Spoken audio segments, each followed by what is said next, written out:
Bonjour, bienvenue dans ce nouveau numéro de 5 minutes pour un livre. Aujourd'hui, je vous emmène avec Laurent Gounel dans la forêt amazonienne, avec ce petit livre qui s'appelle Le philosophe qui n'était pas sage.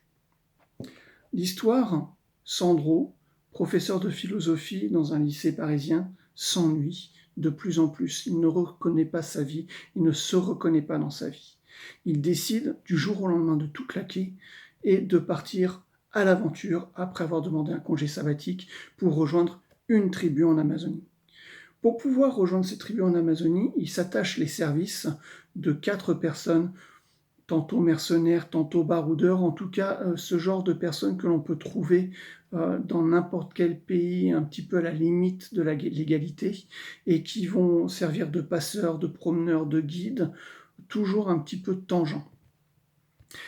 Finalement, Sandro arrive dans un village où il est accueilli par Elianta, la chamane, ou en tout cas future chamane du village, et découvre de nouveaux mœurs, de nouvelles habitudes, de nouvelles façons de vivre.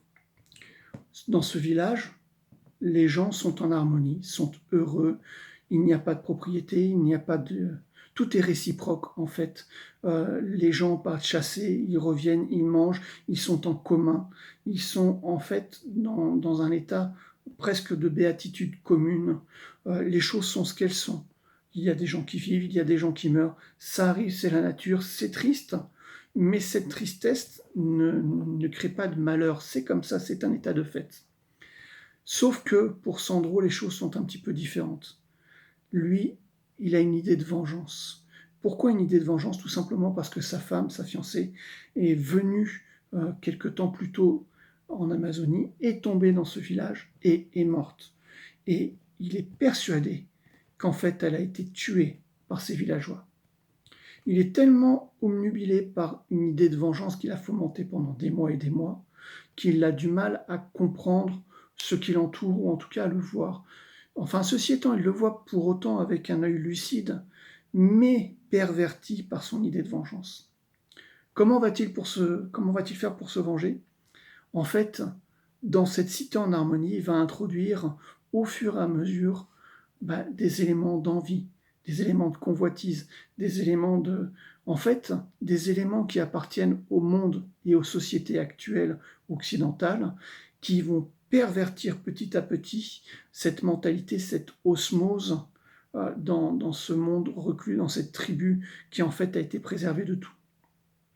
Ça va être l'introduction d'une économie de marché, ça va être l'introduction de la propriété personnelle, chose qui n'existait pas. Mais effectivement, en mettant en place la propriété, on met en place également l'envie, la jalousie, la possession. Et tout en déroulant son plan vindicatif, il va au fur et à mesure amener cette société qui était préservée de tout vers quelque chose, en fait, qui sont les pires travers de nos sociétés actuelles. Est-ce un reflet? Est-ce une loupe? Ou est-ce tout simplement un miroir de ce qu'est notre monde et de ce qu'il nous cache? La réflexion est là, effectivement.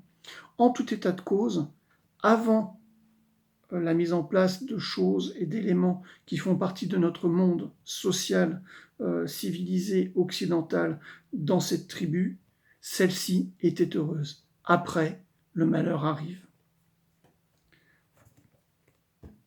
Laurent Gounel, le philosophe qui n'était pas sage. Dans ce livre, on traite de beaucoup de sujets, mais le sujet principal reste quand même l'amour.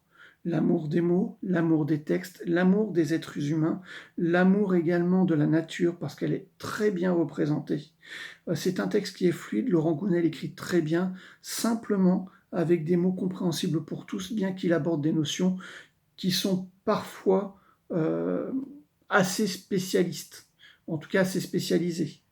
Donc, honnêtement, très très bon livre, avec une héroïne Elianta qui se bat pour garder son monde, Sandro qui se bat pour le détruire, et en même temps une forme de connivence entre les deux, parce qu'ils se rejoignent sur une même idée. Le philosophe qui n'était pas sage, Laurent Gounel.